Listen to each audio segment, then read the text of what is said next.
Պարոն Տերեսյան, բարև ձեզ, շնորհակալ ենք, որ եկաք տաղավար, մի քանի թեմաների կանդրադառնանք եւ այսպես Հայաստանում բռնաճնշումները նոր թափ են ստանում, ավելի շուտ կային եւ այլ ավելի ուժգնությամբ են իրենք այս ամենը իրականացնում։ Մենք տեսանք, որ երեք Անդրանիկ Թևանյանի կալանքը եւս 2 ամսով երկարաձգեցին։ Խնդրեմ, այս ամենը ինչի դրսևորում է, հաշվի առնելով նաեւ, որ վերջերս, այսինքն հենց նույն օրը Անդրանիկ Թևանյանի առողջական վիճակը կտրուկ վատացել էր եւ նրան ամբողջական բուժզննում է պետք, ու այս ամենին զուգահեռ վերջինս մեկուսացած է աշխարհից եւ պահվում է սարսափելի ու անմարդկային պայմաններում։ Այո, միանշանակ այդպես է, Անդրանիկ Թևանյանի հանդեպ կատարվում է պետական ռեպրեսիա եւ կարելի է ենթադրել, որ շահկապակցված Արեգնազ Մանուկյանին եւս ձերբակալեցին, հետո կալանավորեցին, որպեսզի այդ երկարացումը արտոնվի, քանի որ ըստ փաստաբանի հիմքեր չկա, հենց գնա գործը դատարան, փլուզվելու է, փոշիանալու է եւ միանգամից արդարացվելու է Անդրանիկ Թևանյանը եւ որպեսզի արհեստականորեն ձգձգվի, տարբեր մարդկանց փորձելու են, տարբեր մարդկանց եւս ներառեն որպես մեղադրյալի կարգավիճակում եւ հարցաքննության իբրև դատավարության դատաքննության փուլում երկարացնեն կալանքը Անդրանիկ Թևանյանի, քանի որ մենք գիտենք, որ նաեւ հայտարարվեց Գեղամ Մանուկյանի կողմից, որ այդ լսումները ազգային ժողովում այդ իբրև փակ նիստ, իբրև պետական գաղտնիք, այդ լսումները հրապարակվել է նաեւ իր կողմից, պարզաբանվել է ինչ է այնտեղ եղել, նախնական փուլում պետքա դա լիներ բաց լսումներ եւ այսինքն այնտեղ ոչ մի պետական գաղտնիք չկա, թեկուզ եթե ասվեց, ես միտեղ կարդացի, որ իբրև թարգմանվել է ռուսերեն, բայց եթե դա հրապարակվել է մեդիա դաշտին, ինչու ոչ, կարող է նաեւ թարգմանվել ռուսերեն, կարող է նաեւ տարբեր լեզուներով հրապարակվի, դրա մեջ ոչ մի քրեորեն տար չի պարունակում։ Այսինքն այս ամենը պետության կողմից վերածվել է պետական դիկտատուրայի, ուզուրպացիայի եւ նմանվում են Ալիևյան կլանին, այսինքն Ալիևյան կլանում այսօր Ադրբեջանում կա բազում հազարավոր քաղբանտարկյալներ 2000-ին մոտ եւ տարբեր քաղաքական գործիչներ նաեւ փախած են երկրից, հարկադրաբար գտնվում են այլ երկրներում, այլ երկրներից են պայքարում իրենց իրավունքների, իրենց երկրի ժողովրդավարության դեմ, օրեր առաջ տեսանք, հենց երեկ էր տեսանք, որ Ալիևը գնացել էր Գերմանիայի կանցլերի հետ հանդիպման, որ այնտեղ ընդդիմությունը Ադրբեջանի վանկարկում էին Ալիև դիկտատոր, Ալիև ուզուրպատոր, եւ մենք ապացուցվում ենք, որ նույնը նմանվում են։ Եվ նաեւ կարելի է ենթադրել, որ արտաքին միջամտություններ կան, ես անցյալ եթերի ժամանակ ասացի, որ արտաքին միջամտության արդյունք է նաեւ Անդրանիկ Թևանյանին ձերբակալելը, կարելի է ենթադրել, որ հենց Զելենսկիի քմահաճույքի կատարածումը եղավ դա, քանի որ բոլորիս հայտնի էր, որ Անդրանիկ Թևանյանը մեր ավագայինների հետ այցելեց Դոնբաս եւ այնտեղի հայ համայնքին օգնություն, մարդասիրական օգնություն, հումանիտար օգնություն տարավ, նաեւ դասագրքեր դպրոցներին եւ դա հեչ դուր չեկավ Զելենսկիին եւ Զելենսկին դա այսպես ասած մուռ փորձեց հանել Անդրանիկ Թևանյանից, այսինքն այս ամենը ինչ որ մի մարդու ով իր երկրում երկիրը վերածել է քաոսի, ամբողջ Ուկրաինան վերածել է հրի եւ սրի, ցեղասպանության, ոչ թե ցեղասպանության, այլ ազգասպանության գործունեություն է կատարում այդ ազգի հանդեպ, այդ ժողովրդի հանդեպ, հրի ու սրի անկանոն հրադադար չի կատարվում եւ բանակցությունների փուլի չեն վերադառնում եւ 2 օր շարունակ ամբողջ գիշեր Կիևը ռմբակոծվում է իրենց ապաշնոր կառավարության շնորհիվ, իրենց կառավարելու շնորհիվ, ինքը փորձում է նաեւ մեր երկրում միջամտել քաղաքական գործիչներին կալանավորելու։ Դա պարզ երևում է, որ այդպիսի մի բան կա մեր այս փուլում Անդրանիկ Թևանյանի հանդեպ։ Դա շատ դատապարտելի է եւ կանանց իրավունքների պաշտպանություն չի գործում, մարդու իրավունքների պաշտպանություն չի գործում հիմնարար ազատության իրավունքն է ոտնահարվում, ինչու ոչ նաև ոտնահարվում է անմեղության կանխավարկածը Անդրանիկ Թևանյանի օրեր առաջ դուք տեսաք, թե ինչպես էր ավագանում Երևանի բանկարկվում իբրև պետական դավաճան։ Այդ ամենը մենք կարող ենք արձանագրել, որ հենց Հայաստանի Հանրապետությունում ժողովրդավարության պակաս կա, ժողովրդավարություն չկա։ Արեգ Նազմանոկյանի նկատմամբ պես առանձնակի դաժանությունը թույլ չտալ անչափահաս երեխային տեսնել, մեծահասակ մորը տեսնել, քաղցկեղով հիվանդ քրոջը տեսնել, այս ամենը ինչի դրսևորում է։ Հենց ժողովրդավարության պակասի, ժողովրդավարություն չկա, ուզուրպացիա եւ մարդու իրավունքների հիմնարար ոտնահարում է կատարվում այս բնագավառում եւս մենք կարելի է նաեւ ենթադրել, որ մի տեսակ մուռ են հանում, նաև Գագիկ Ծառուկյանից, դուք տեսաք ինչ ձև, ինչ անմարդկային ձև բարերարի հանդեպ իրականացվեց այդ ձերբակալումը, կալանավորումը, կենթայիների ուր են սորոսական կենթայիների պաշտպանները, փողոցում մի հատ կատու տեսնեն, սատկած մի հատ վայնասուն կբարձրացնեն, ամբողջ են վերացող այդ կենթայիները, որոնք կարմիր գրքերում կան, այդ կենթայիների սպանդ տեղի ունեցավ, անմարդկային քայլեր տեղի ունեցավ, էգհարյուծը, որը պետքա սերունդներ տար բազմանային, էգհարյուծի սպանդ տեղի ունեցավ, ոչ մեկ չբարձրաձայնեցին, թե Սորոսի հիմնադրամներից չեն ստացել գումարներ, դրա համար են լռում, չէ, կարելի է ենթադրել։ Այսինքն Հայաստանում ամեն ինչ կարգավորվում է, կանոնակարգվում է ըստ արտաքին ուժերի ազդեցության ներքո, որը դատապարտելի է մեր կողմից, դա անընդունելի է եւ այս տեմպերով գնալ իբրև եվրոինտեգրման, Եվրոպայում էլ են շատ լավ հասկանում եւ այնտեղ էլ կան պետություններ, ովքեր վետո կդնեն եւ ընդհանրապես բացառվում է, որ Հայաստանին եվրոինտեգրեն, Եվրոմիության անդամ ներառեն, սարքեն, բացառվում է նման բան։ Մենք տեսնում ենք, որ պարոն Ծառուկյանի նկատմամբ այս ապօրինությունը, որ իրացնում են, դրան զուգահեռ նաև նրա բիզնեսները խլել, մարդկանց անգործության են մատնել, հիմա նաև Orange Mall-ի աշխատակիցներն են բողոքի ակցիա անում, խանութները կապարակնքված են, ամբողջ աշխատանքը կանգնել է եւ ոչ միայն տարբեր, այսպես ասենք, աշխատողներ այս ամենն են բարձրացնում։ Սա ինչի դրսևորում է, ի վերջո 3 միլիոն վարչապետեր էին եւ ի վերջո ժողովուրդը իրենց համար քերթելու մատերիալ չէր, բարձվեց քերթելու եւ ունեզրկվելու մատերիալ է դարձել։ Ավելին երեք էլ Գևորգ Պապոյանը գրառում էր արել, որ այսպես հպարտորեն Արարատ ցեմենտը, այսպես ասենք, վերցրել են իրենք Հայաստանի Հանրապետությանն այլևս եւ զգուշացրել աշխատողներին, բարեխղճորեն կատարել իրենց աշխատանքը, այլապես աշխատանքից ազատման դիմում կգրեն կամ քրեական վարչական վարույթ կնախաձեռնվի։ Այսինքն այն խոսքերը Նիկոլ Փաշինյանի կողմից, որ հարկատուն հերոս է, այդ ամեն ինչը կարելի է ենթարկել սուտ էր, կուտ էր եւ հերթական անգամ փոշիացավ այդ խոսքերը, որոնք որ միշտ եթերներից տարբեր խոսքեր են իր կողմից հնչում։ Այսինքն այն հազարավոր հարկատուները, որոնք պայմանագրեր ունեն օրինական, վարձակալել են այդ տոնավաճառը, այդ մեծ տարածքը, այնտեղ իրագործում են, այդ մարդիկ նաև աշխատողների աշխատավարձ են, չէ՞, վճարում այդ ձեռնարկությունները, այդ անհատ ձեռնարկատերերը, ֆիրմաները։ Հիմա իրանք ինչ պետքա կանգնեն իրենց աշխատողներին ասեն, նայեք, 5 օր չեք եկել գործի, աշխատավարձ չեք ստանալու, ոչ, այսինքն հերոս հարկատուները, ճակերտավոր հերոս հարկատուները դառնում են մի տեսակ այնպիսի իրավիճակում, որ իրենք չգիտեն, փակվեն, մնան, վարկերը ինչպես մուծեն, հարկերի տակ ինչպես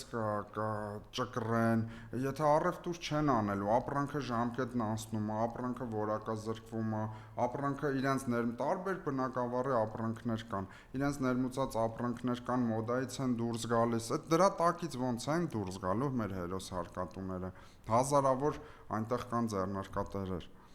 Այս ամենը անհասկանալի է, որ եթե դուք կոնկրետ գործ ունեք Գագիկ Ծառուկյանի հետ, կոնկրետ իր անձի վերաբերյալ, էլ չասեմ, որ այդ բողոքը իրանցիների, դա նաև ըստ իր փաստաբանի Երեմ Սարգսյանի, այդ բողոքը եւս սին բողոք էր եւ ընդհակառակն պետք է Գագիկ Ծառուկյանը ճանաչվեր որպես տուժող, ոչ թե որպես մեղադրյալ, քանի որ իրեն էին փոխպարտք եւ հետաքննությունը հետագայում կպարզաբանվի, որ ըստ փաստաբանի, որ մի բան էլ իրենք պետք է գումար վճարեին Գագիկ Ծառուկյանին։ Դրա համար այս ամենից մենք հասկանում ենք, որ եթե իշխանությունը Հայաստանի Հանրապետությունում տրամադրված է մեկ քաղաքական գործչի հանդեպ, ուրեմն իրենք ամեն տեսակի ապօրինության ունակ են։ Նույնը կատարվեց նաև մեկ այլ կուսակցության նախագահի երկրորդ համարի, ցուցակի երկրորդ համարի հետ Դավիթ Ղազինյանին ձերբակալեցին, հիմա պատրաստվում են Նարեկ Կարապետյանին կալանավորեն։ Այս ամեն ինչը մեր երկրում, այսինքն եթե դու փորձում ես մտնել քաղաքական դաշտ, լինես լիդեր, մասնակցես ընտրություններին, դա չի ընդունվում օրվա իշխանության կողմից, իրենք համաձայն են, որպեսզի լինեն արբանյակ կուսակցություններ, ինչպես քաղաքապետարանում են ստեղծել իրենց արբանյակ կուսակցությունը, որ իրենց պաշտպանի, իրենց օրենքները լուռ հանդուրժի, իրենց հակաժողովրդական, հակաԵրևանի քաղաքացու գրպանին կպնող օրենքները լուռ հանդուրժեն եւ կողմ քվեարկեն, նույնը իրենք ուզում են, որ ազգային ժողովում լինի, ասենց գրպանային ընդդիմություն մտնի եւ ամեն ինչը սուսուփուս չհանրայնացնեն падգամավորները եւ լրացվեն արհեստականորեն։ Խնդիրների զուգահեռ տեսնում ենք ձկնարտադրողներն էին վերջերս կառավարության մոտ, բանջարեղենը, ծիրանը, միրգը, ասում են Եվրոպային արտահանել, պարզվեց Իսպանիային արտահանել, այն էլ փչացած ծիրան։ Խնդրեմ, այս ամենը Ռուսաստանի հետ հարաբերությունները ինչքան է ձգվելու եւ հայ մարդուն իրենք ինչ վիճակի են հասցրել։ Նայեք, մենք բոլորս գիտենք, որ Եվրոպան այնքան հեռու է, լոգիստիկան այնքան անհնար է Եվրոպա արտահանելու։ Ես նախկին եթերի ժամանակ ասացի, որ նաեւ այնտեղի մենտալիտետը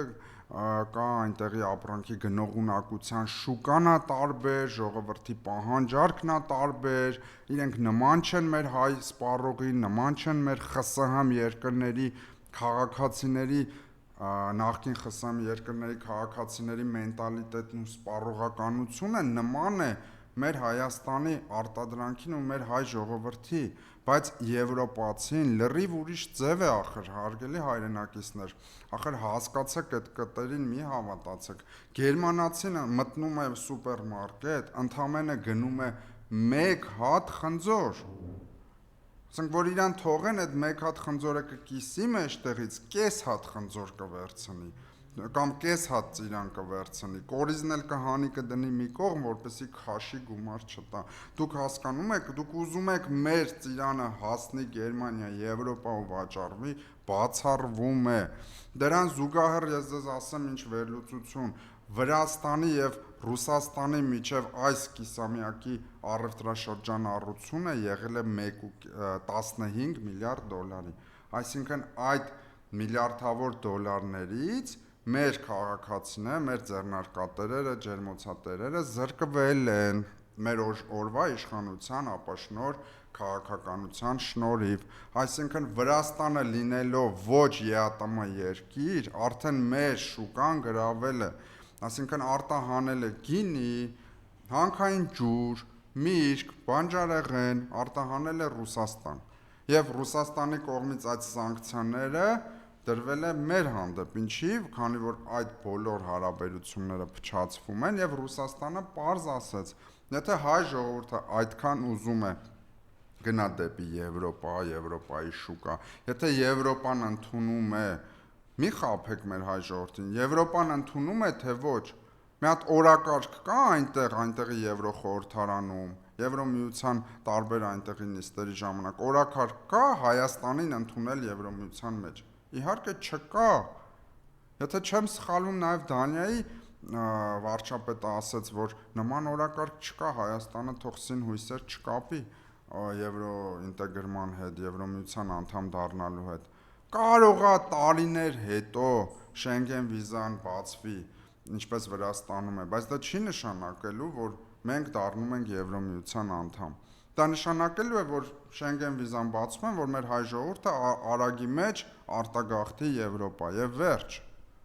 Դա ոչ մի տնտեսական ոչ մի առավելություն հայ ժողովրդին չի լինելու, Հայաստանին չի լինելու։ Իսկ այն մարդիկ, ովքեր արարում են, ստեղծում են, աշխատատեղեր են ստեղծում Գագիկ Ծառուկյանի նման, տնտեսական լավ առաջարկներ են առաջարկում մեր պետությանը, լավ ծրագրեր ունեն Անդրանիկ Թևանյանի նման, այդ մարդկանց վերցնում բանտարկում են, չեն թողում, որպեսզի այդ մարդիկ արարեն, ստեղծեն մեր երկրում։ Պարզ վերլուծություն է, հարգելի հայրենակիցներ, եկեք մի հատ առողջ մտքով, եկեք մի հատ վերլուծենք, հասկանանք, թե ինչ կատարվեց Հայաստանում հետընտրական այս փուլում։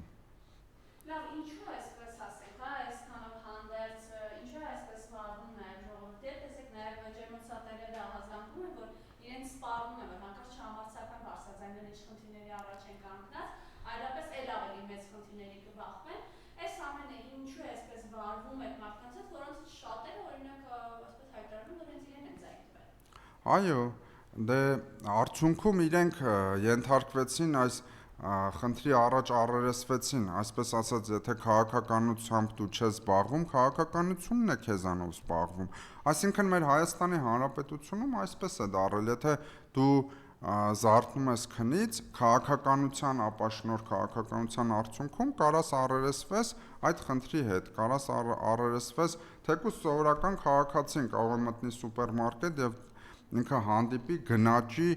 ահռելի մեծ գնաճի, որը չի նաև կանոնակարգվում մեր Հայաստանի Հանրապետության օրենքներով։ Եթե այդքան ուզում եք եվրոինտեգրվեք, ինչի համար օրինակ սպառողական ապրանքները, առաջի սպառողական կենցաղային ապրանքները, որ միշտ օգտագործվում է, ինչի գնաճի չի կանոնակարգվում, ինչի գները չի գրվում տուփերի վրա ոչ թե գնապիտակով, այլ միանշանակ, ինչպես Գերմանիայում է, եթե ինչպես Ֆրանսիայում է, եթե դուք փորձում եք ոտ մեկնել, փորձում եք եվրոինտեգրվել, ինչի՞ չեք դեղերի գները դուք գիտեք 7-8 անգամ թանկացել է գների դեղերը։ Ես մտել եմ հասարակ դեղ գնելու գլխացավի եւ նայում եմ, տեսնում եմ 3 անգամ գլխացավի դեղը թանկացավ մի քանի տարվա սկզբի համեմատ։ Եթե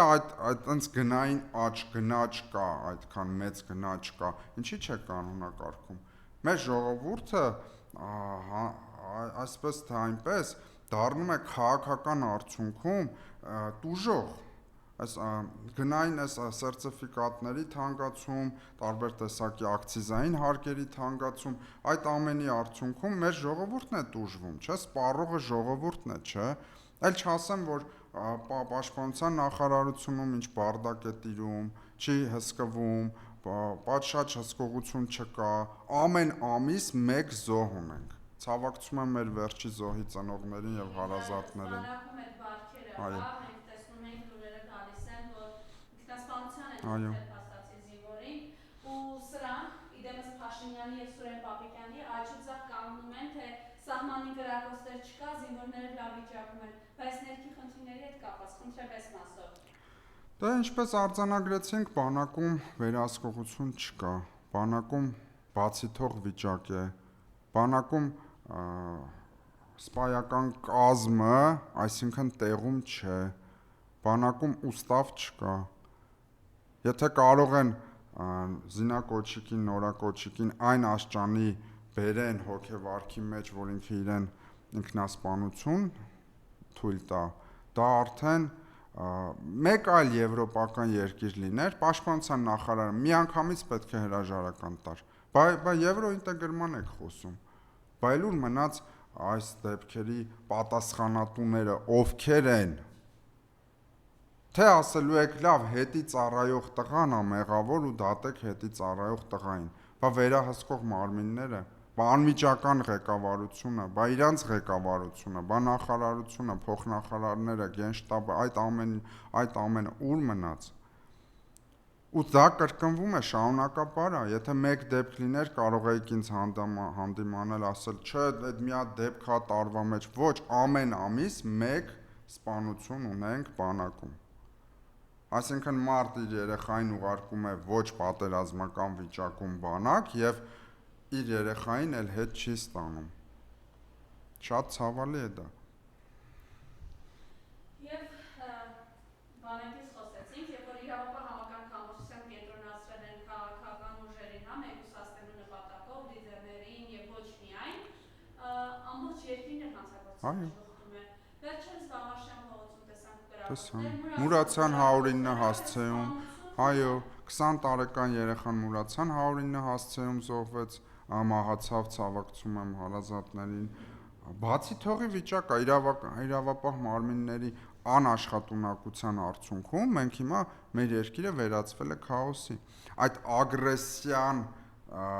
հասկանում եք, երկրում ագրեսիա է տիրում։ Անկամ վարորդների միջև, եթե մեկ վարորդը ազդանշան է տալի, այսպես ասած, սիգնալ է տալի մեկին, դա պատասխան ստանում է 5 անգամ, 6 անգամ։ Նայել նրան պատասխանում է 10 անգամ, 12 անգամ եւ արդեն կանգնում են իրար հետ կռվում են։ Հասկանում եք, այդ ագրեսիան, այդ անհանդուրժողականությունը մեր երկրում, դա ամենի պատասխանատուն երկրի քաղաքական իշխանություններն են։ Չեն կարողանում մեր երկրի ժողովրդի մեջ մտցնեն սեր, հարգանք մեկը մյուսի հանդեպ։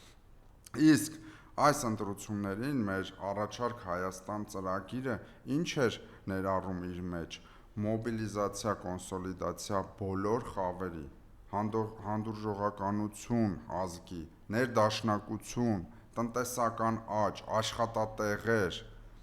արտոնյալ հարկերի ազատում, շատ մեծ լավ ծրագիր ունեինք, եթե մեզ թողեին ձայնագողություն չանեին, այդ երկու ընտրատեղամասերը արդյունքները ոչնչացնեին, չփոշիացնեին ապօրինաբար, մենք կկարողանայինք այդ ծրագրերը իրականացնել արդեն ազգային ժողովում, թեկուզ լինելով փոքր խմբակցություն։ Ձեզ դեպս